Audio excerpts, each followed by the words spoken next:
And unapologetic. Welcome to Men Talking Mindfulness with your hosts John McCaskill and Will Schneider. Here we focus on helping men and those with men in their lives solve some of life's complex challenges through understanding the practices of mindfulness and how they can help.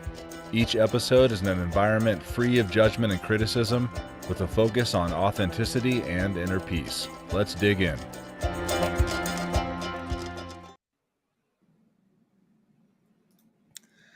The foundation of a life that's fulfilling is a relationship with yourself that is trustworthy. If you could have gotten that simply by being smart, you would already be there.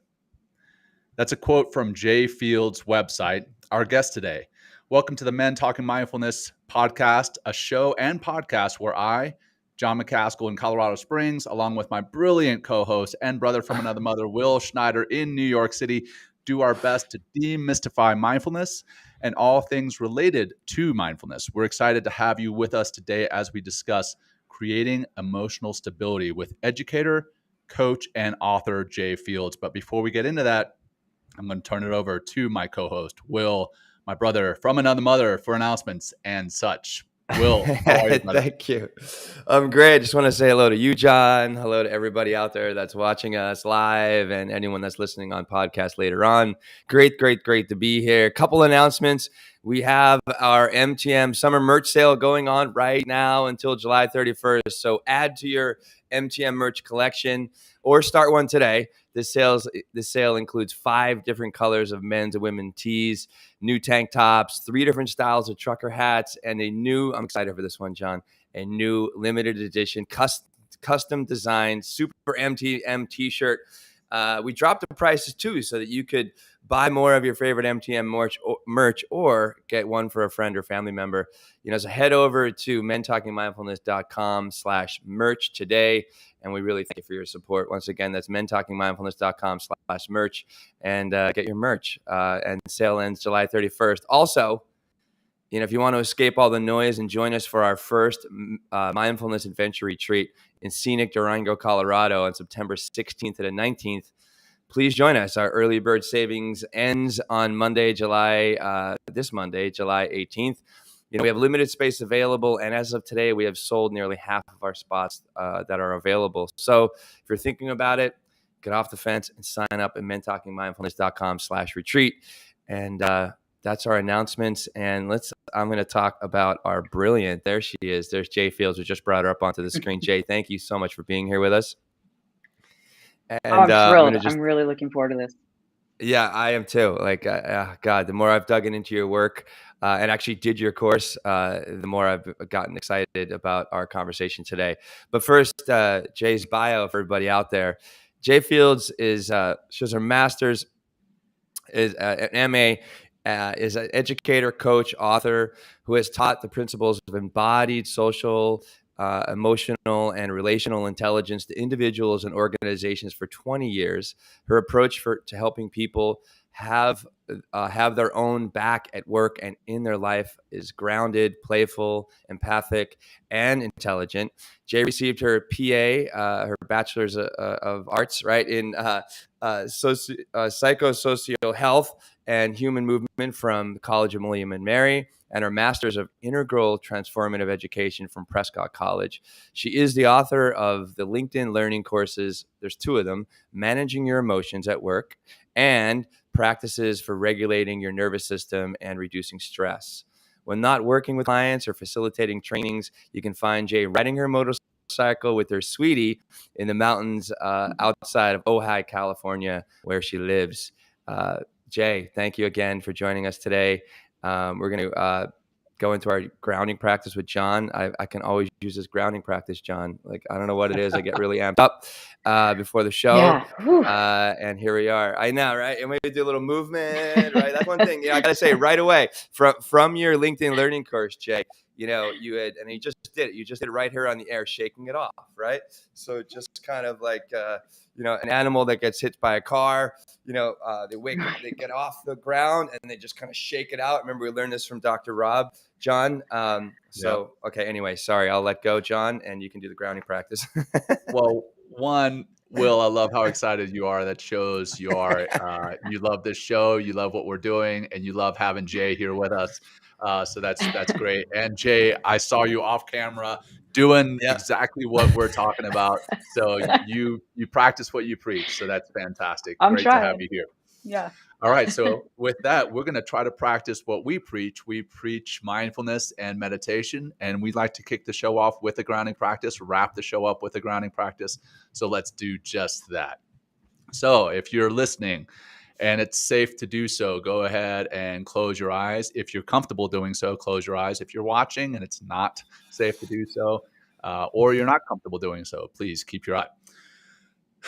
Do whatever's comfortable and safe for you. How about that? That's an easier way of doing it.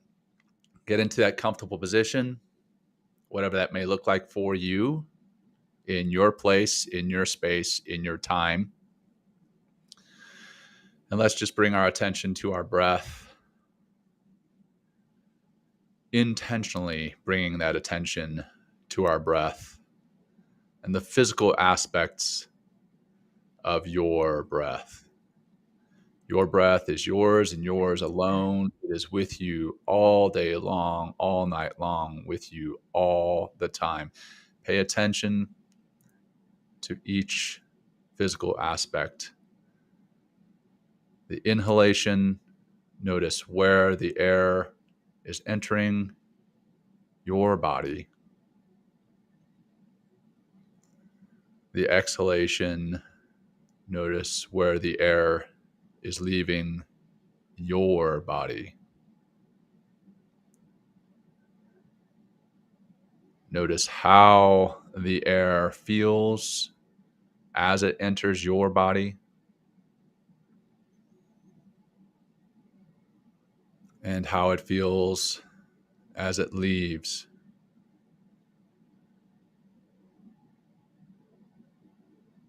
Notice what that air is doing as it expands your lungs, your diaphragm drops, chest and belly expand on that inhalation, and the reversed on that exhalation.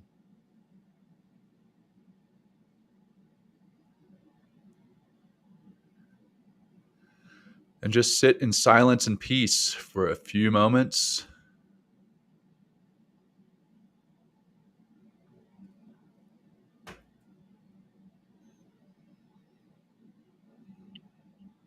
And if you notice that your mind has wandered off to some other space, some other place, some other time, let's bring it back to focusing on that breath.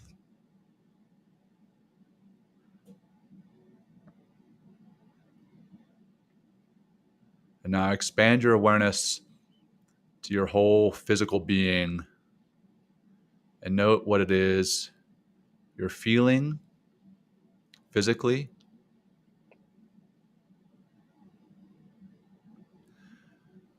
What it is you're hearing or not hearing, seeing or not seeing, smelling or not smelling, and tasting or not tasting.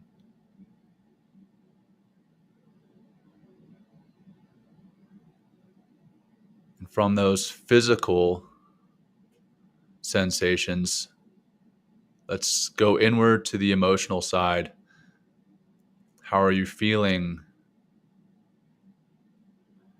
Note that. Don't try to change it. Don't feel the need to judge it. Just be with it. Sit with it.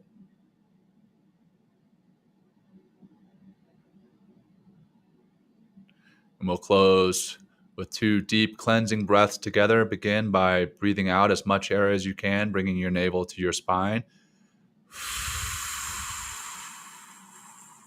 Deep inhalation. Filling those lungs all the way. Holding at the top. And release. Release. Release. Sitting empty at the bottom, noting that emptiness. Deep breath in. Hold at the top and relax, relax, relax, and start to bring some movement into your body, maybe moving your head around, your shoulders around, loosening up your torso. And if your eyes were closed, go ahead and start to blink them open. And here we are, Men Talking Mindfulness with Jay. Let's get this started. Yes, That it's works very because I'm tough. yawning. I'm sorry. Oh my Perfect, God. perfect. It's tough to sit with enthusiasm, John. It's really hard to sit with enthusiasm, I got to say.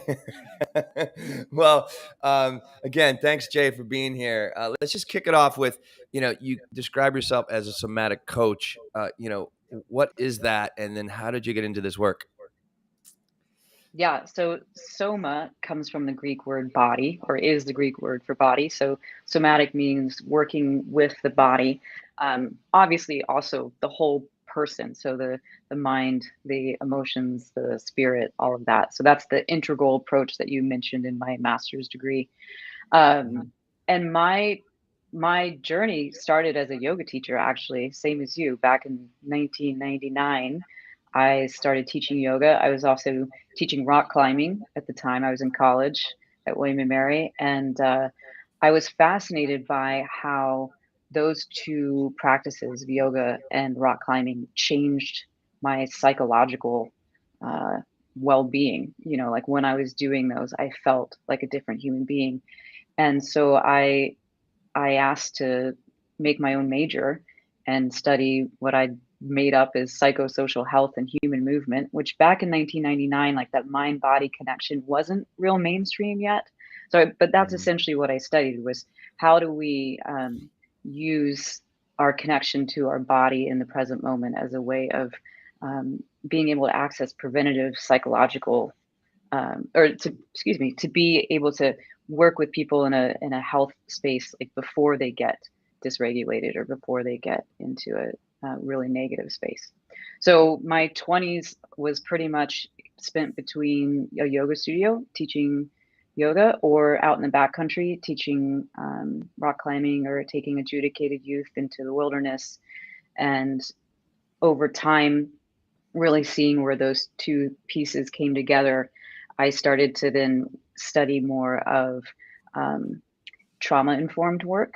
Because what I was realizing after teaching yoga and working with bodies for a long time was, I can't work with a room full of 40 people teaching them all the same thing. Everybody's having such an internally different experience. How do I speak to that? So I started studying trauma-informed approach to teaching at the same time that I started studying neuroscience and what's actually happening in the body as we're doing all this stuff. Because, as people who are meditation and yoga practitioners, like you feel something happening, but what is it? Why is that happening? And I got really interested in that. And then about 12 years ago, I wrote a book called Teaching People, Not Poses. And the unofficial title was How Not to Be a Douche and Teach Yoga, which I never put in the book, but that was what I was. I got to read this book because it's awesome. It was the idea of being like, how do you be an expert and a human being at the same time? And since teaching yoga was what I knew, that was the lens through which I talked about it. Because especially as someone who teaches something that's around mindfulness or having your life together, people think you do. And it's like, oh man, talk to my best friend and you're going to hear the real stuff. So I wrote this book about like how to make actual connections with other people through being a human. And then people started asking me to coach them. And I was like, really? You want to pay me to coach you? Okay. And mostly I worked with yoga teachers in the beginning. And then they started telling their friends like, hey, you don't have to be a yoga teacher to work with Jay. Really, she just helps you kind of get grounded in your body and be more authentic. And so my coaching practice spread to working with people from all different backgrounds. And then that spread to working in organizations. And, my clients would say, oh, can you come in and do a lunch and learn? And then that would turn into doing programs within the organizations. And I did a lot of work, particularly in hospitals with doctors and nurses and direct care professionals, anyone who works with people for a living, because the thing, as you guys know, because you say the thing that works about your podcast is that it's authentic and it's real, and that's what works about any kind of healing, is that you can show up with another person and they can feel you. So that's kind of how I merge into being a somatic coach. I kind of backed my way into it, and then in 2020, when the pandemic hit, I stopped teaching yoga. So for first time in 22 years, I wasn't teaching yoga. I wasn't working in organizations. I was just doing my one-on-one and group coaching. So that's the big long story of it.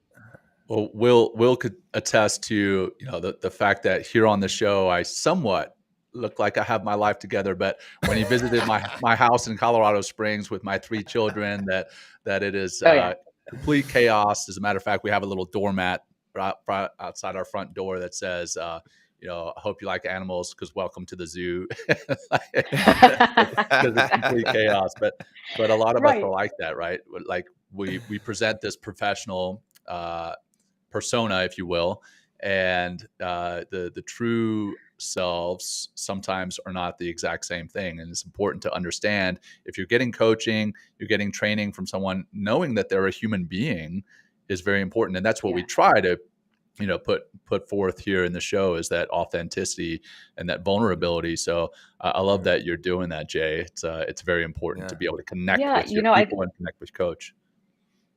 It's a disservice, I think, to not show your humanity to the people you work with, and I think it's, like I said, part of the healing. For sure. I think, well, with your book, How Not to Be a Douchebag Teacher. Sorry, but you know, unofficial. Because, I know. Sorry, I know. Okay, teaching people, not poses, and I like the way that you put that, because you know, I hear, I see a lot of like younger teachers, like I still to this day. I mean, there's not as many classes going on here in New York, but you know, they put on their yoga voice. You know, like, I'm sure you know what I'm talking about. Like, people that are like, okay, everybody, well, we're going to take a few breaths and we're going to have a wonderful class together today. And then they're like running through the class, and it's like they're completely, because we're going to talk about embodiment, right, today. And this is kind of a great example of that.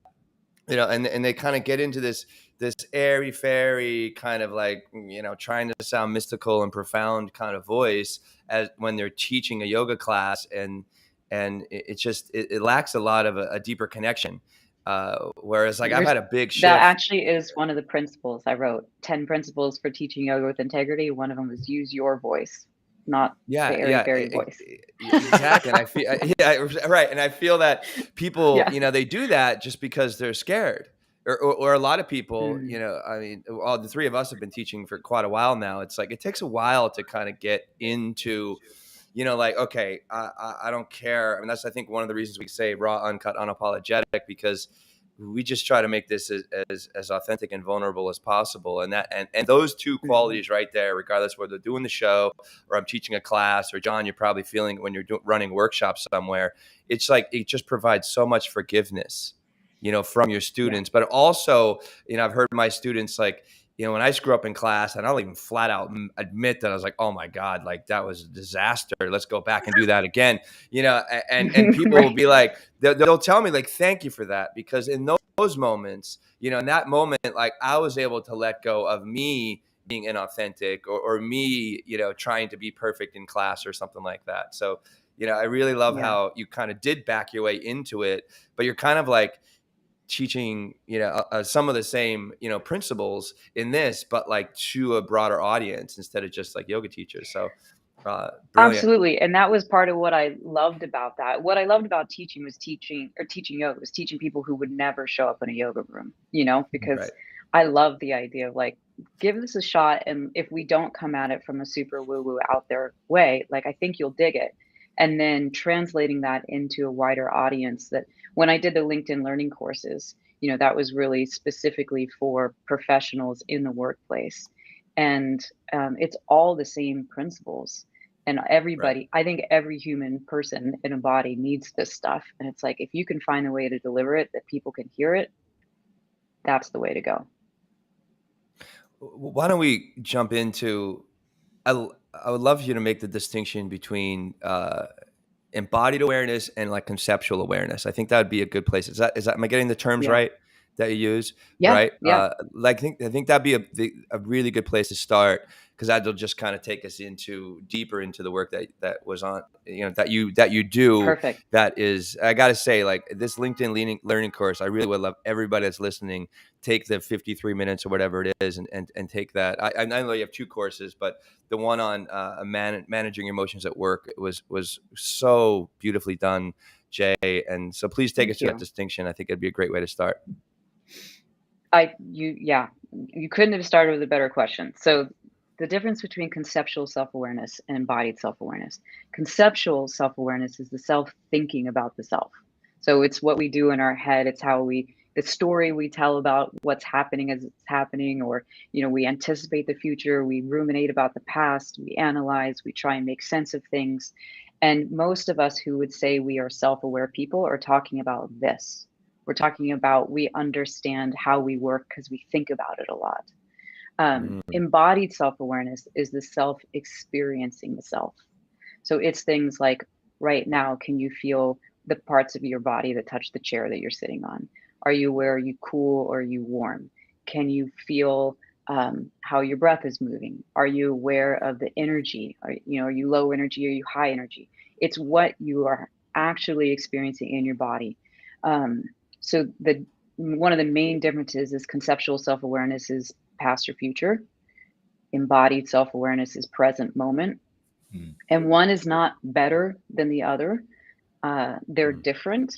Most of us tend to not have a lot of embodied self-awareness because we live in a culture that really is dominant in our, thinking and being heady. But the thing that's super cool about embodied self-awareness is that the research shows that embodied self-awareness, not conceptual self-awareness, really aids in having things like greater regulation of your emotions, better ability to empathize with another person, more courage, more intuition, like all the things that we think of as like, this is what makes a great human being, that comes from the presence in your body, not from how smart you are intellectually. Yeah, that big, and like, is there? Well, okay, is like that. Is emotional intelligence and emotional stability, like they're very connected, right? I mean, I guess you can't have one. Are they the kind of same thing? Because I know we talk about Sure. creating emotional stability, and then and we talk a lot in the show about elevating emotional intelligence, right? But there's practice. I'm just curious, like, if there's any kind of distinction there or anything we need to kind of break down in that regard. I would say they're linked in that emotional intelligence means that you have more, what's the word? Like that you're more fluent with emotions. You can move through them, you can identify them, you can manage them. And sorry, what was the other one? I guess like just emotional stability. I guess that's more of the practice or something like that. Yeah, or maybe the outcome, emotional stability being, I think, that piece where what I would say is the definition of emotional stability is knowing that you can trust having emotions. That emotional stability isn't, not having them. It's also not getting run over by them. So I would say it's like being able to have that kind of ups and downs, not dramatically.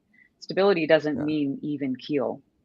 Stability means that you won't get knocked off your feet onto your ass. Yeah, for sure.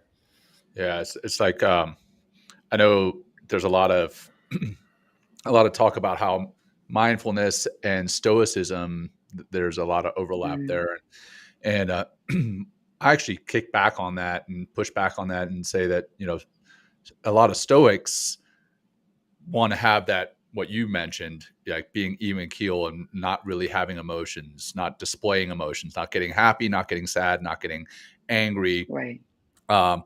And I believe mindfulness is having the emotions and being okay with those emotions and sitting with them and going through them. And that, I believe, keeps you from getting, like you said, getting knocked on your ass, that emotional stability, by being with them, being okay with them, and not judging yourself for having those emotions. Because I think that's where you were talking about the the different cognitions, and how having that recognition that you are happy, and then beating yourself up for being happy in maybe a sad environment, or vice versa, beating yourself up for being sad or angry. And it's just this cycle. But if we're okay with the emotions, don't get knocked on our ass, that's the stability that you're speaking about. Absolutely. Absolutely. And I think a lot of the times, the distinction between mindfulness and embodiment is semantic, and it depends on how you view it.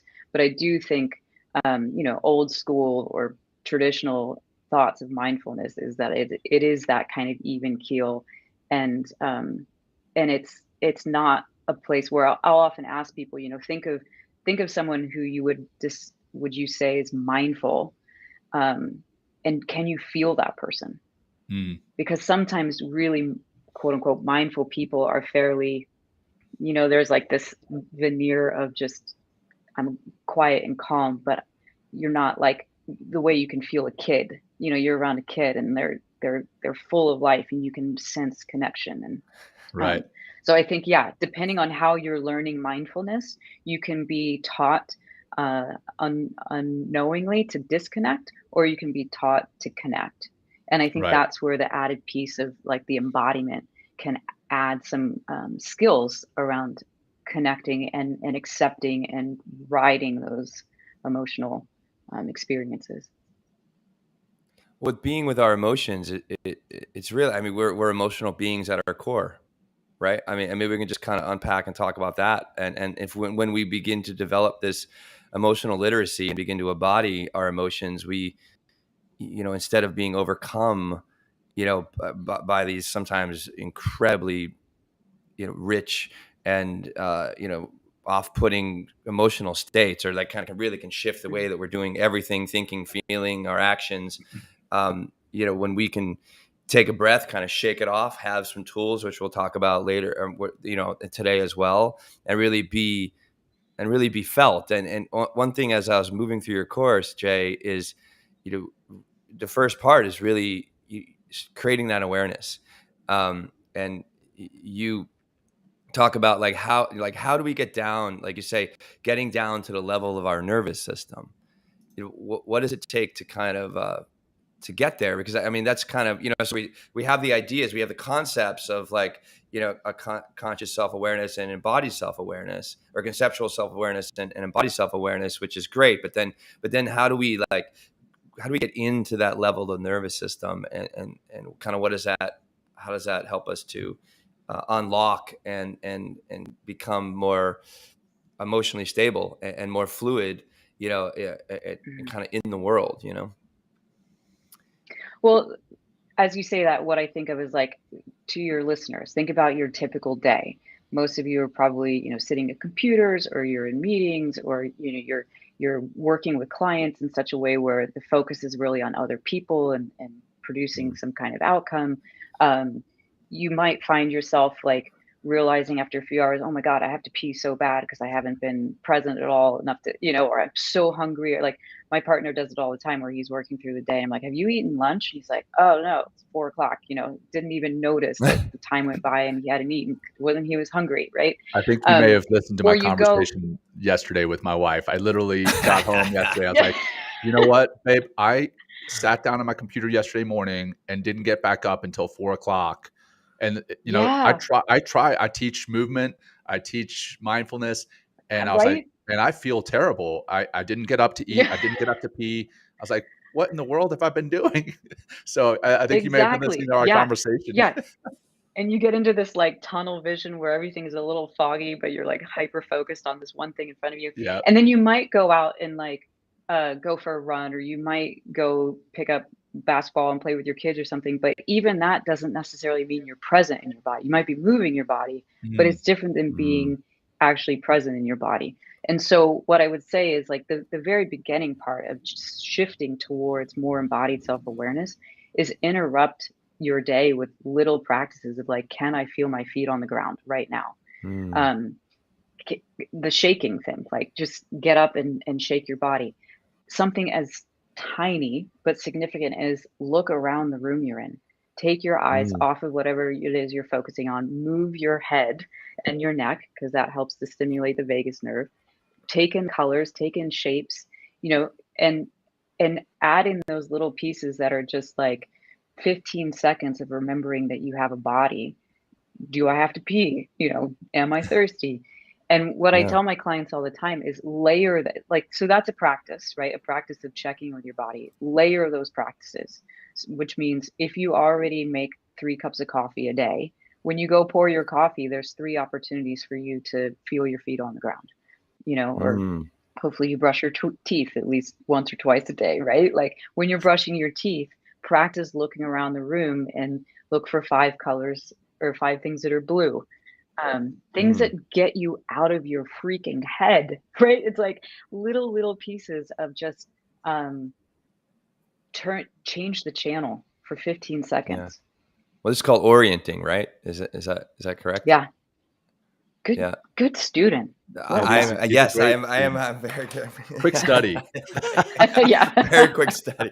Very quick study. But also, John, like just getting up, moving around, doing your head thing, boom, right into quench, right into micro movements, right? That's going to help also increase your energy levels too. You know what I Right. mean? Just by, I Yeah. mean, drinking water, but also just boom, like when we're sitting and being so sedentary, um, I mean, all throughout the day, like, John taking 8 hours and not peeing or walking or doing anything, just like, it's like our body, we literally start to shut down, we start to shut down, levels of our brain that'll bring more focus and creativity, even though we are trying to focus Yeah. as much as we can, but like taking those, like every 20 minutes, 30 minutes, just getting up, reorienting, right? Taking in those 5 colors, looking Yeah. around, maybe getting up and going to the bathroom that's on like 3 floors down. So you have a little more time to get in your body maybe, and then come all the way back up and then sit. It's just going to help you to be more high functioning. But also that orienting, if you keep doing that throughout the day, is just going to help you to get into that embodied awareness, or at least it's kind of the gateway to start, right? It's like, it might not Yes. help you to identify exactly what your emotional state is, but I guess that would be like kind of the next level would be like, all right, well, how am I feeling right now? Yeah, exactly. So I'll go back and actually say the way that I like to teach this, and it's not in the LinkedIn course, but this kind of simple way of teaching is the ABCs. So Mm, A stands for awareness, and that would be orienting. Like mm, look around the room, take your eyes off of the things that you're looking at. And kind of like John did in the beginning, what sounds can you hear? What's the quality of light in the room that you're in? Looking for familiar objects or things that, people keep pictures on their desks because they're people they love. Like actually look at them. Take a moment, take your eyes and like feel what it looks like to look at that picture. So A being orienting or awareness. B in the ABC stands for body. So body is anything that reminds you that you exist from your neck down. It could be the shaking, it could be stretching, it could be patting, tapping your chest, uh, pretending like you're washing your hands, like you get the sensation, you also get the sound, something that pulls you back into, oh yeah, mm, I'm here. This is a body. I live in it. And then C stands for centering. And maybe at the end, I'll take you through a centering practice. It'll be kind of a nice uh, grounding slash launch to the rest of the day practice for people. But centering being, the basic of it is to sit up or stand up taller, broaden your collarbones. I like to also lift my arms and get wider, feel yourself in kind of all uh, directions, and then drop your arms and just like, okay, here I am again. This is me.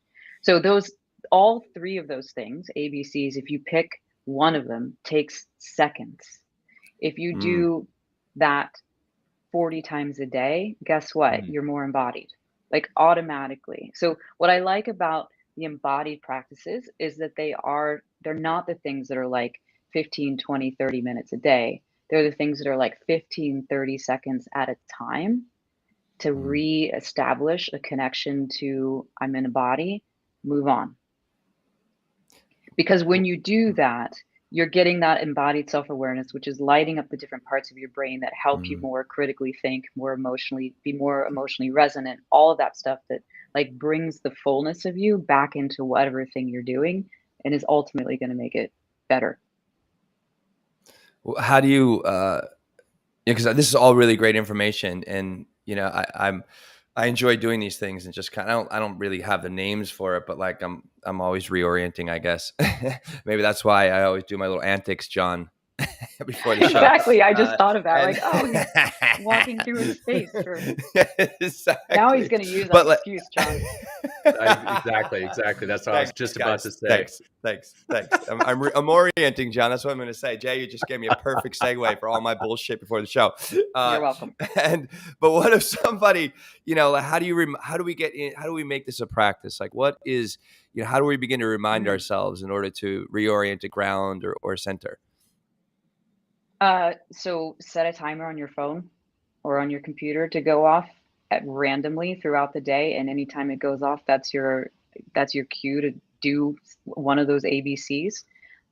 You can write a note to yourself somewhere, but know that you're going to have to change that every 5 days, like where it is or what it says, because your brain will stop seeing it after a while. Like, so leave yourself reminders, but know that you have to switch up the reminders. And then, like I said, layer the practices. If there's something that you already do, I mean, like every time you go pee, every time you go to the bathroom, like use that as a reminder. Oh yeah, I have a body. Why don't I take an extra 20 seconds to ground myself or center? Right. And breathing would help with that. I'm sure the grounding and the centering, just to kind of keep us present. Yeah. John. Yeah. Well, I mean, you talked about the ABCs of getting present in your body. And can you talk about the 4 F's of an emotional response? Since we're doing ABCs, let's go into the 4 F's of the emotional response.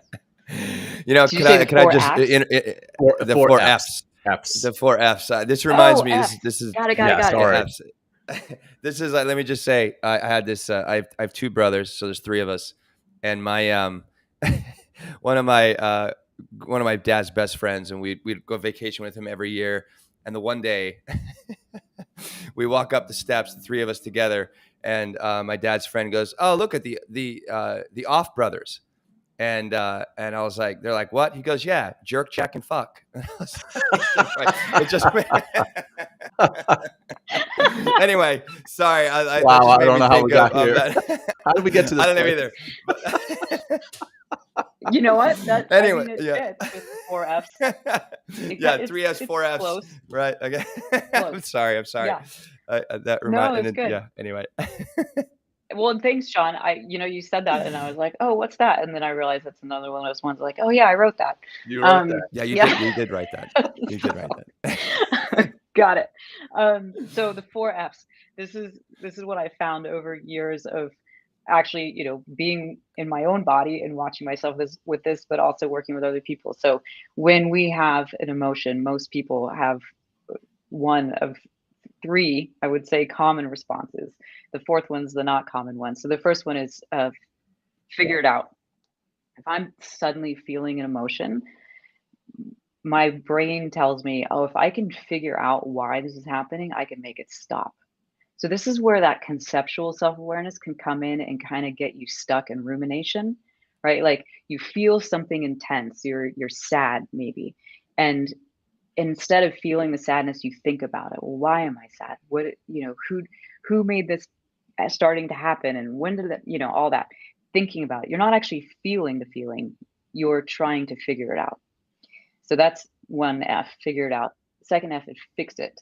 If I can figure out why I'm having this feeling and I can fix something externally to stop this feeling from happening, then I'll do that. So for example, if there's something about your job that you're really unhappy about, rather than feeling the unhappiness, you'll try and get out of that particular project or leave the job altogether. Like the way that we do some of these knee-jerk, I'm out sort of things, or I'm gonna reconstruct this, or I'm gonna control you because your behavior is making me feel this way. So if I can get you to stop that, then I don't have to feel this way. So fixing it is another way that we tend to try and manage emotions. The third F, to your prior joke, is fuck it. Which is, if I can't figure it out and I can't fix it, then fuck it. Like, it's not important. It's where we pretend. You could also, for the, the non cussers, you could say PG-13. fool yourself. Fool yourself. Like, it doesn't bother me. That doesn't matter. And you kind of put it into this place of like, that's stupid. I don't have to get upset about that. But when in reality, it really does matter, and it really is bothering you. The fourth F is feel it. Pretty much nobody does that. Like, that's usually, even as someone who teaches this stuff, it is not usually my first go-to when an emotion comes up. I usually try to do one of the other three first before I eventually go, oh, I could just feel this. Like, I could actually just let it in that right now I'm sad, or right now I'm super scared, right? And that's where those practices come into being, because all those ABCs that I talked about, they're what's called a felt resource. And the idea behind a felt resource is that it gives you an experience of yourself in the present moment, and two, a layer of experience that is neutral or pleasant. So what that does is, if you're having an unpleasant emotion happening, and you can also feel your feet on the ground, the feet on the ground for most people is neutral, maybe even pleasant. So if you have one layer of your experience that doesn't suck, you have a container. You have a container for whatever is uncomfortable. And that's what those ABCs or felt resources eventually do, is they create one felt connection to something in your body in a real-time present moment that isn't awful, that could help you be resourced. And one more thing about that, I'll say, traditionally, breath is not considered a felt resource, which I found really fascinating when I first learned it. Because for a lot of people, breath is the way that they calm themselves and kind of get present. For a lot of people, it's really hard and they can't do it. When you're super emotionally activated, for many people, myself included, breath isn't my doorway in.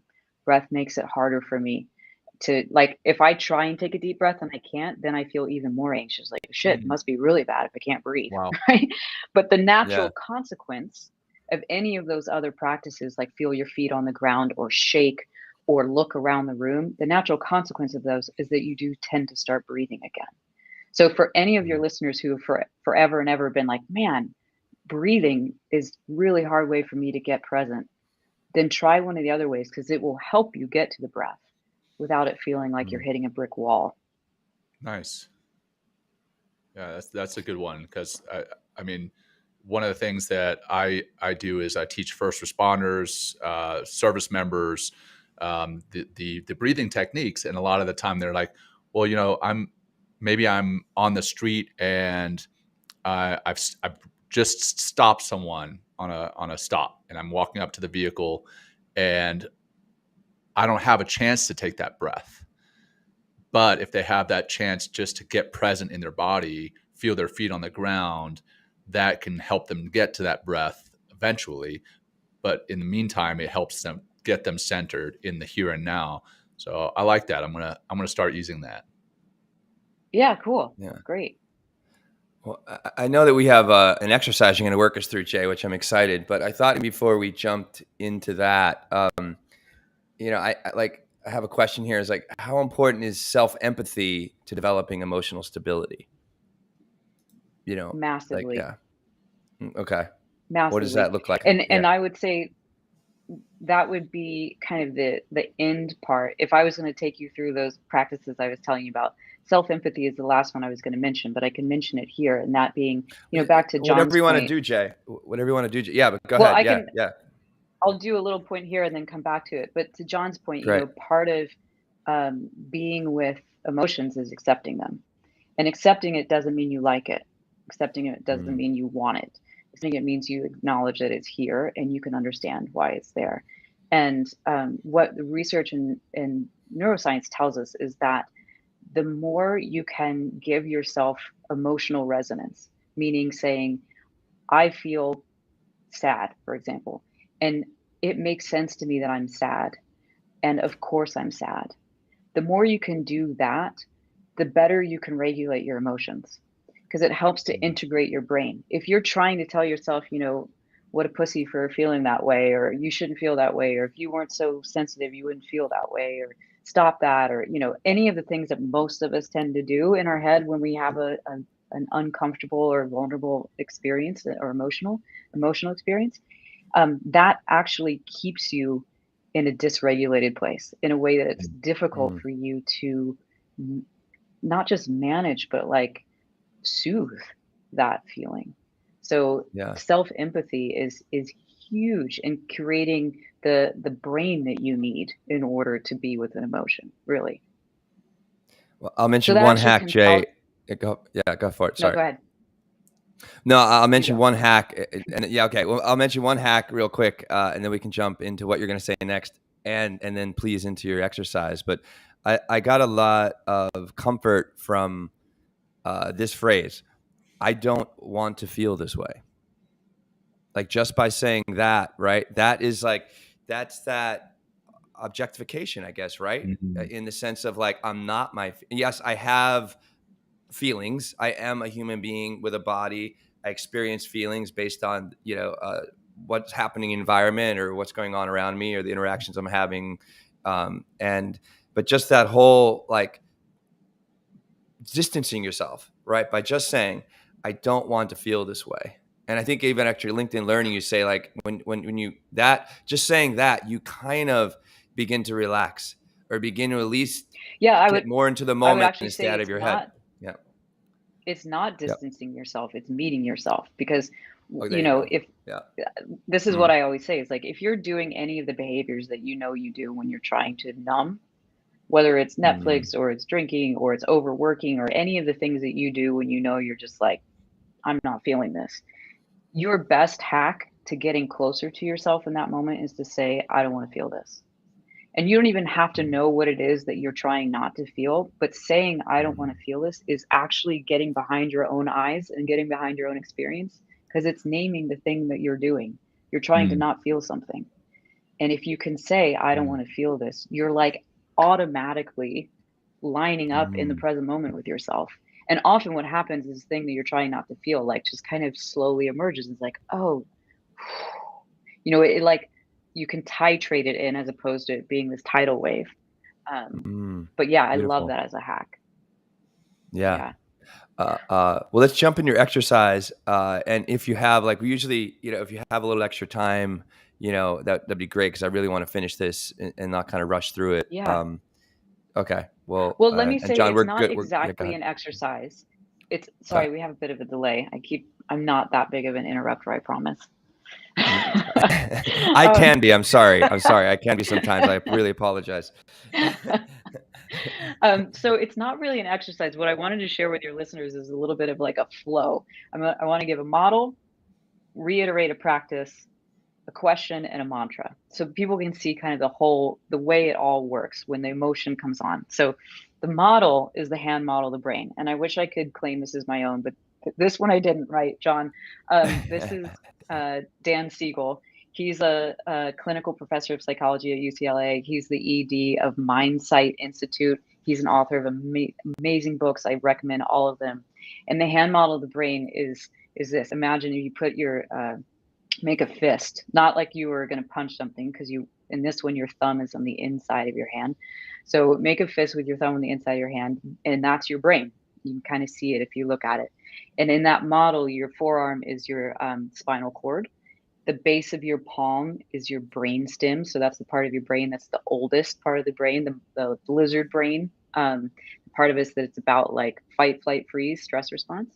If you open up your fingers and your thumb is in there, that would be your limbic system, the part of our brain that's more the emotional system and memories. And in here is the amygdala, and the amygdala is kind of like the smoke alarm or smoke detector for your system. It's constantly asking the question, am I safe? Am I safe? Am I safe? Am I safe?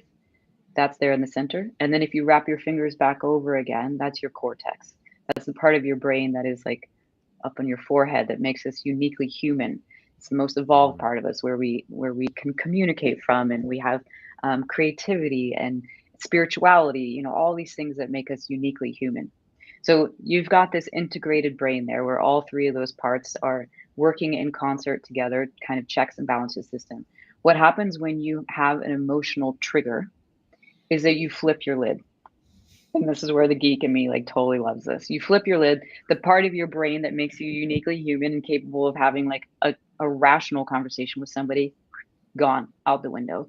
And you are now being led by the part of you that's emotional and the part of you that is looking for survival.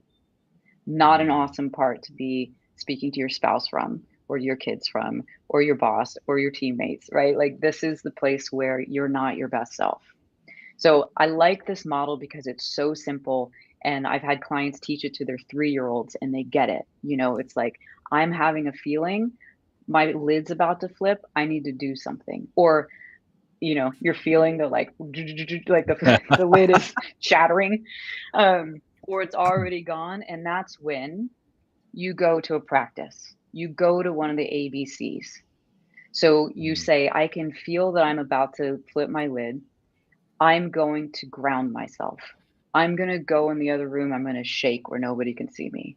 I'm going to step away and really casually look around the room in a way that nobody knows what I'm doing, because I just need to calm my storm and put my lid on. Because your lid's back on, your brain is integrated, and that's when you can regulate your emotions. That's when you can make sense. So here's the empathy part. This is your fingers, the part of your cortex that is understanding and deeper thought, all of that. When you can name the experience that you're having and make it make sense to you, you're literally bringing together the part of your brain that makes sense of things with the part of your brain that's having the feeling. You're putting the lid back on. So the model is the hand model of the brain, right? You get the flip lid versus the integrated brain. If your lid is flipping, you go to a practice. ABC, get yourself back into your body. Give yourself some layer of your container that doesn't suck, that isn't about to scream or isn't about to shut down.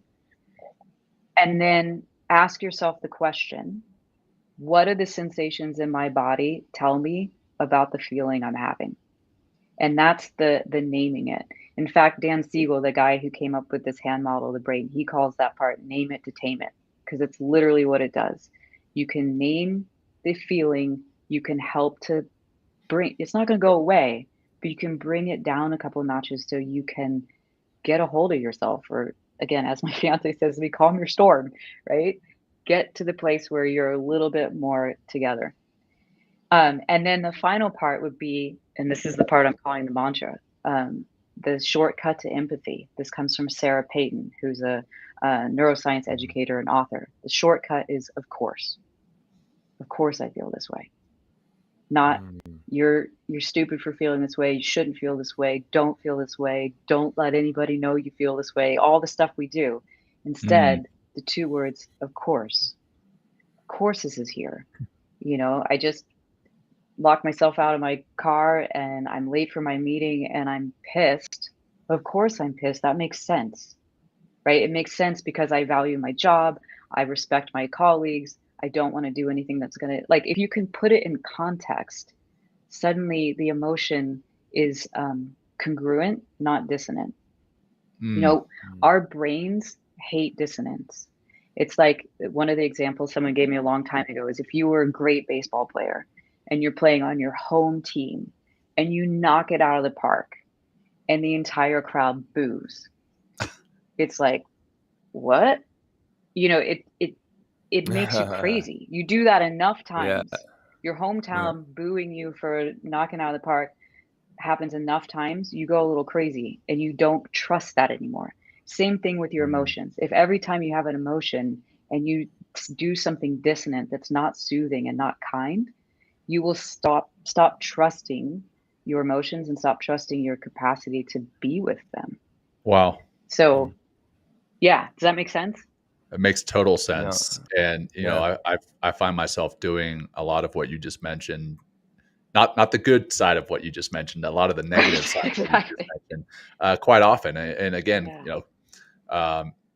specifically as a father, or as a parent, I find myself almost parent shaming myself for something, like if I've got the 3 kids all yelling at the same time, and it's just me there, and nobody else, and one kid wants something, another kid wants something that's completely opposite from that, and there's just no way to soothe them all, then I start beating myself up for being a bad parent.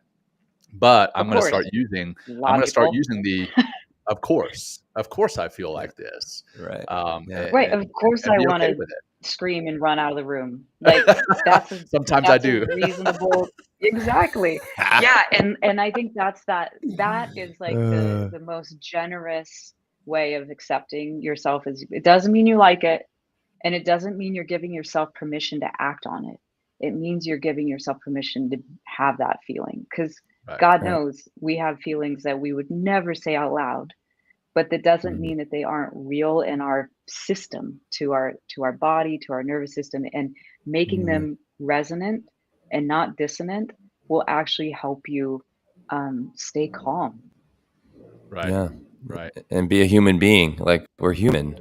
Like, this is a human experience, right? And emotions are part of Yeah, this experience. And of course, we're going to feel whatever it is in that particular moment. And I think that I like that, because it kind of softens the ego in a lot of ways. It's just like, this is my experience. This is how I'm.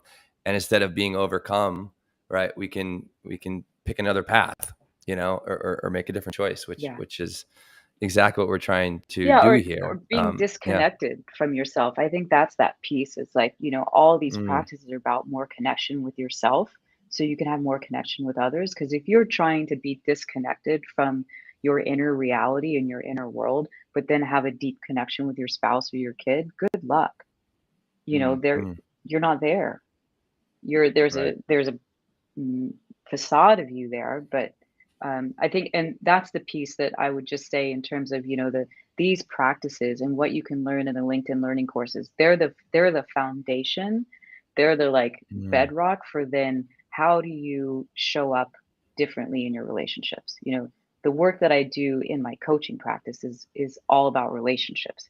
I put all of this work out there, the basics of the practice, because I think everybody should have it, but if you want to come right. work with me, what we then talk about is like that moment you just said, John, your 3 kids are in there.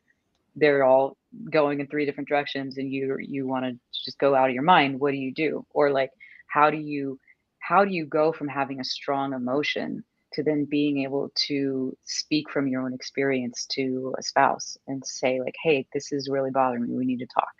And like Right. do Mm, that in a way that is respectful to both parties and loving to both parties. That's what I get into the nitty gritties, and I totally geek out on that.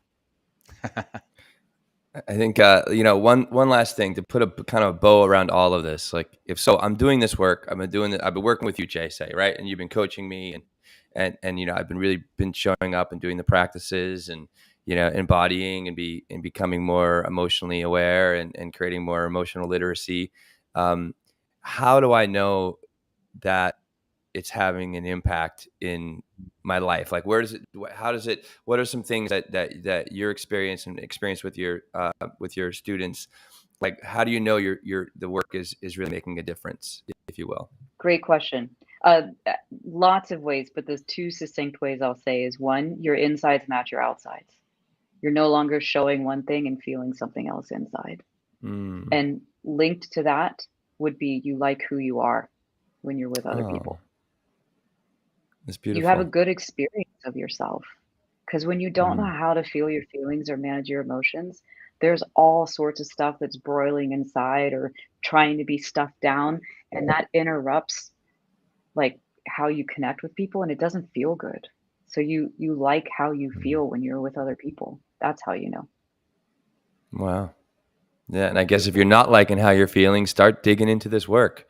Yeah, Get in touch with Jay. Work on the LinkedIn Learning, because this stuff, it'll just continually serve you in every single aspect of your life. Everything will start to change as soon as you begin to get into this embodied self, and begin to develop more of this emotional literacy that we've talked about this entire time.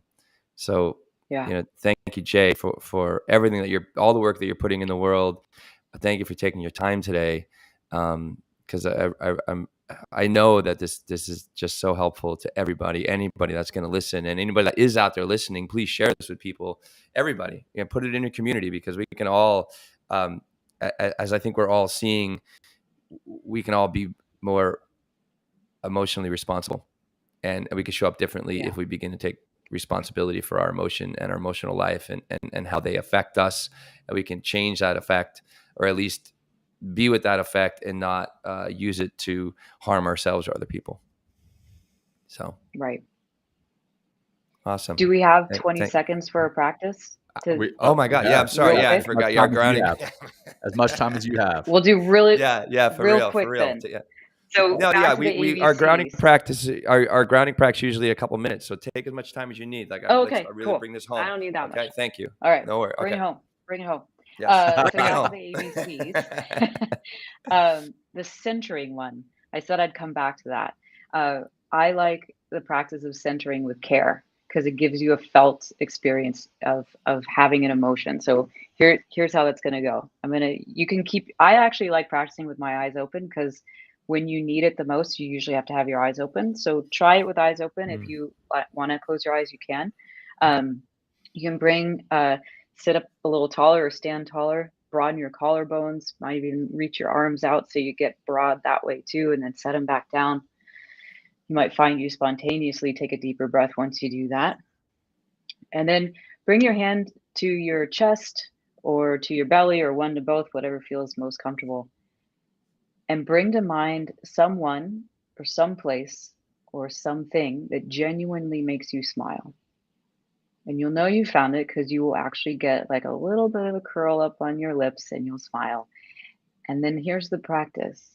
See if you can let that smile not just be on your face, but like get into what does that feel like when you smile? What do you feel in your chest? What do you feel in your toes? Is there a warmth? Is there a coolness? Is there a softening? Is there a broadening? If you allow yourself to keep with that person, place, or thing that genuinely makes you smile, and you allow in the feeling of that smile as big as you can in your body. And the idea is that you would not use this as a place to escape to. You would use it as a layer to add to whatever experience you're having in the moment. So you might also feel there's sadness, or there's tenderness, or there's fear, or there's anger, but can you feel here's this thing, or this person, or this place that I love? Both. This is true. This is also true. There you go. I love that. And I did feel the smile on my face as I started to think about that person. Yeah. Actually, You weren't faking it. I saw it. Yeah, for sure. And I felt it down in my heart and in my belly and everywhere else. Yeah. I started to tear up a Yeah. little bit. I just had an incredible conversation prior to the show with my nephew, who's the Marine, and he's doing a month in Hawaii, John, and he's just really turning out to be such an incredible young man. And Nice. and he meditates every day, and he's just all this work that he's been doing, like what we're talking about here. He's really starting to do it, and he's just starting to ask better questions, really beginning to see who he can be. And it's just really beautiful to see a young man like him. He's 21, to really start to grow into the person that he can be and wants to be. But it takes work, I guess, is what I'm trying to leave us, everybody here. It takes work. And you don't have to be 21. You can be 60, 50. It doesn't matter. You can start this work any time. But it takes practice, and maybe come back and listen to this episode a few times, and to really begin to get deeper into this information that, Jay, thank you. You've done such a wonderful job of this gift that you gave us today. So thank you. Indeed. Yeah. Awesome. Thank you so much, Jay, for being with us. We definitely learned a ton here. I'm going to go back and take your LinkedIn course. I hope that our listeners will do the same. And we'll make sure the link to that course is in our show notes and on the YouTube video later. For those who are watching live, thank you for joining us live. For those who are tuning in later in the podcast, thank you for joining us in the podcast. Please share the YouTube link. Please share the podcast with your friends, family, whoever you think may need to hear it. And one more plug for our retreat that is coming up in September in Durango. That is mentalkingmindfulness.com/retreat if you want more information on that. And that is a wrap. Thank you so much. And our shirts. And our shirts. Thanks, guys. Yes, merch sale going on right now. Right now. /merch, though. All right. Until next everybody. time. Peace, everyone. Thank you. Peace. Joining us today. We hope you walk away with some new tools and insights to guide you on your life journey. New episodes are being published every week, so please join us again for some meaningful discussion. For more information, please check out mentalkingmindfulness.com.